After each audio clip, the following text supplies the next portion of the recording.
This airplane's been hanging from the Buffalo Airways hangar ceiling for a long time. This is a Fleet Canuck, and it hasn't flown in, what, 15? I don't even know, a long time.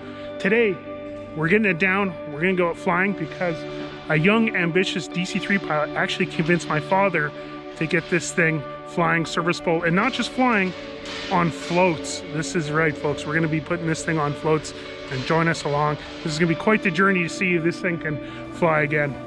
Not gonna lie, Mikey, this is a little weird. Never been followed around by a camera crew before. I'm Taylor, and we're getting this beautiful little Canuck down from the ceiling. Last logged flight was 2003, so it's been a little while. But we're gonna put them on these floats, and hopefully she still runs and flies. Guess we'll find out. Well, my first day at Buffalo would have been January 27th. Pretty hard to forget. I was really excited to get up here, and it was about minus 45 maybe. So, you know, rolled in and saw the DC-3 sitting on the ramp down in Hay River, and that was pretty much it, right to it. You know, you work away here for a little while and start to wonder when they're going to take the Canuck down, but a little sad to hear that it was just up there collecting dust at the time. So we had to go up on the snorkel lift because come along that it was hanging off of, it was right up to the roof. There's no easy way to do it. You got to go up there and get all the ratchet straps off and get ready to crank it down, and then, I don't know, maybe 300 or 400 cranks later, the wheels touch the ground.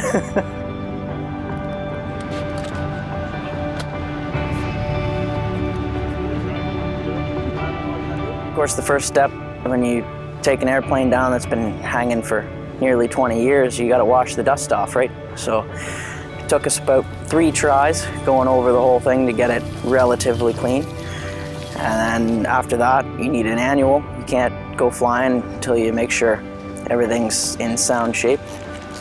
And actually it's looking really good. Like, all the fabric is in good shape, and whoever hung it up there last did a little bit of work before they strapped her up there. So when's this gonna fly? Well, we're kind of hoping pretty soon. No? Summer's running out. Time, Juggy. We're gonna start her, man. Well, we're just checking up the pre-flight run-up. We're doing some pre-flight work. And then Chucky just wants to see how it runs. It's not running that great. He'll tweak it up a little bit, and we'll be like just pulling the pits at NASCAR. You know?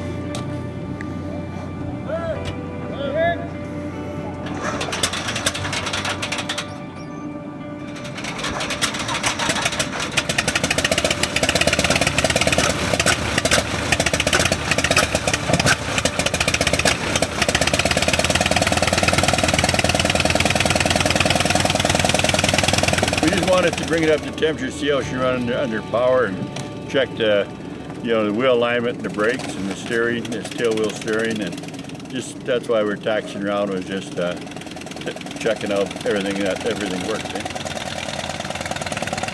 If everything was good, do you think you and Chucky would have took it for a flight? Well, of course we would. Yeah, that's what it's made for. It's not made to taxi around the ground. It's made to fly, so we had put it in the air for sure. What's wrong? Huh? What's wrong? There's one mag is not working. The right-hand mag is, I think it's way out of time. Oh, we're hearing that. We got a bit of a mag drop on the right-hand mag.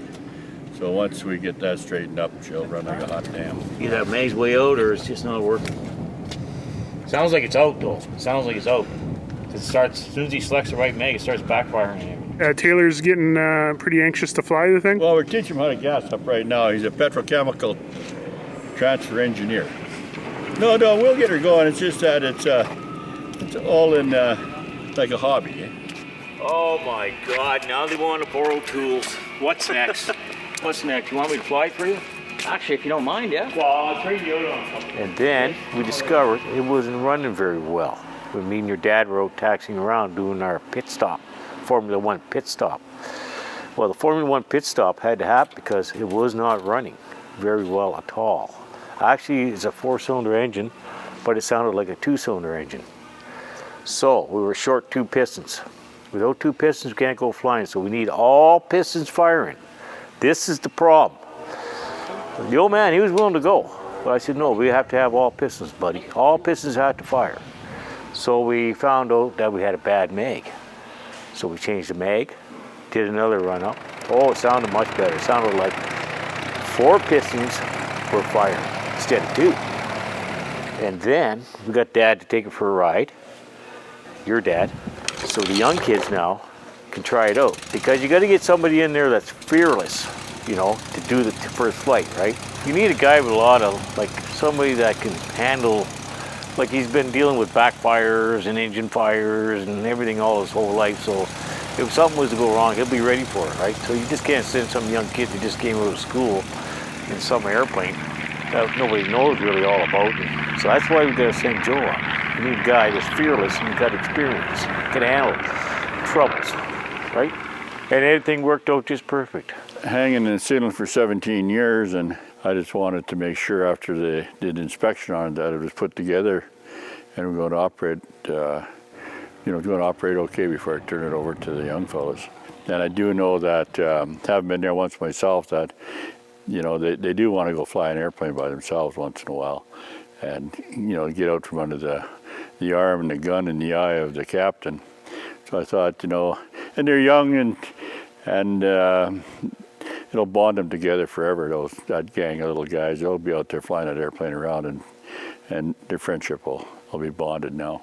Far from my first solo ever, but it kind of felt like it was my first solo all over again, eh? So. Oh, I forgot I have Mikey as my co-pilot. Pretty exciting, and a little bit nervous. It's been a little while since I've flown anything quite like that, so. I've come to find out here on the road so many men retiring. Only a few have the soul. Excited to get in it and get ready and get going, you know, so. As I'm looking at my face in the water, I wonder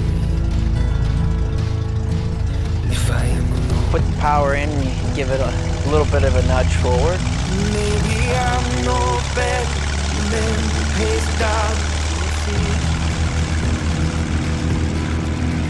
Maybe I'm no different than ones who are running. When you reach your 50 mile an hour, it kind of just wants to fly, so. I'm just searching for a peace of mind.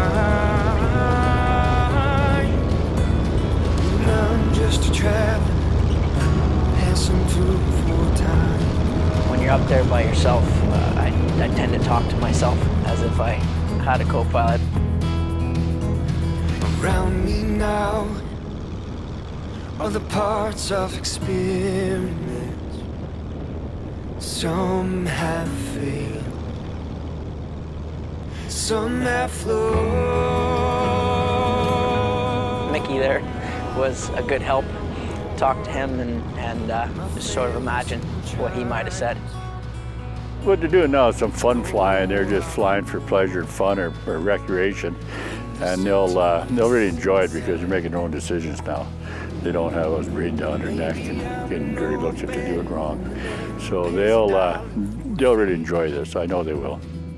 Just a big difference in the simple fact that you have nobody to run ideas past. So whether the guy is sitting beside you has 10,000 hours or 10 hours, when you approach, you know, a problem or a scenario, just to have someone beside you to say, this is what I'm thinking of doing, what do you think, to run the ideas by is nice to have. So I just know, and I've said it all week long, that they started that, you know, there's just thousands of people across Canada that soloed in a Fleet Canuck, and you know, I could just go back and know what a thrill it was for them, and what a happiness it was, and how they even the air cadets that learn to fly on these airplanes, you know, that's something that they still talk about today. You know, they can fly a 747 or 777, 8, whatever they call them, around the world and not quite remember it all, but they'll certainly remember their time in the Fleet Canuck.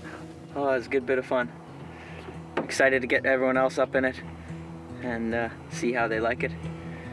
And hopefully get her on floats sooner rather than later before there's no water to float on.